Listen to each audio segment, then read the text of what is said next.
Allah made me not good at some things. I have a limit. I'm not good at accounting. I'm not good at remembering conversations. My mother is. My wife is very good at remembering conversations. Do you remember what you said yesterday? If I'm being honest, I don't even remember what I said 1 minute ago, if I'm being completely honest.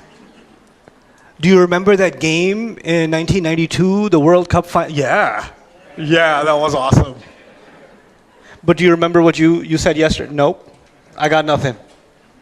There are some people that can remember some things, not remember other things. I'm good at creativity, not good at management. This is the thing. There are some people very good at organizing, but not very good at patience. Right? Happens. Usually organized people, very impatient people. It's a thing. All right? Because they see any chaos around them, they're like, you know. So here's the thing. Yes, I have free will, I have choice, but I have intellectual limits. I have capability limits. I have physical limits. There's a limit to my height. There's a limit to my strength. There's a limit to my physical ability. There's a limit to my economic mobility. Right? There's a physical bodily limit. And that limit is a jibillah. You know, there's a saying in Old English, you can't grow out of your skin.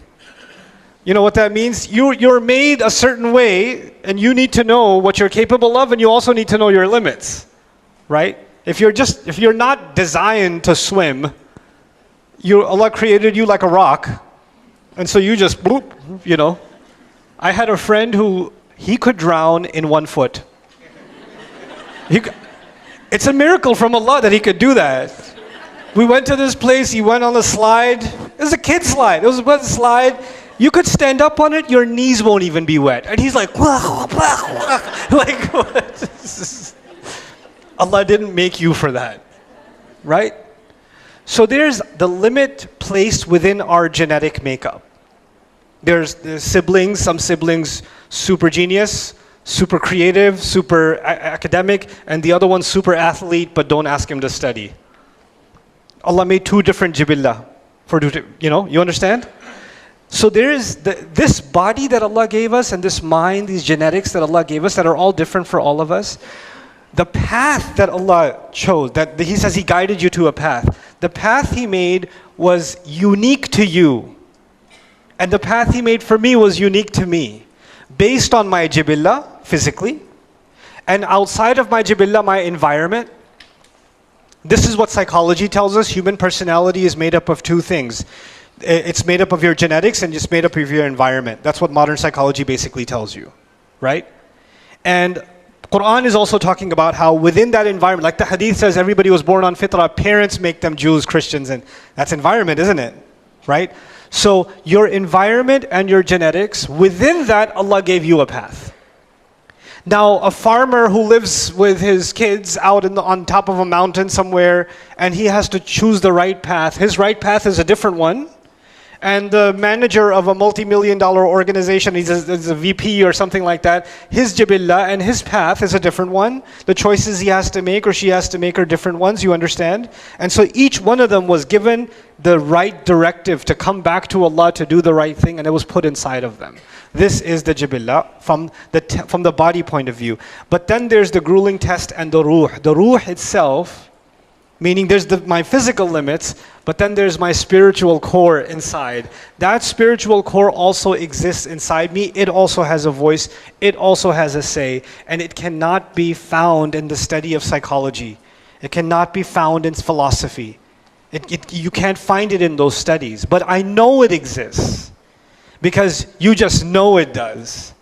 That's the sound, that's the thing inside you that feels something when you pray. That's the thing inside someone. Incidentally, I met a woman yesterday.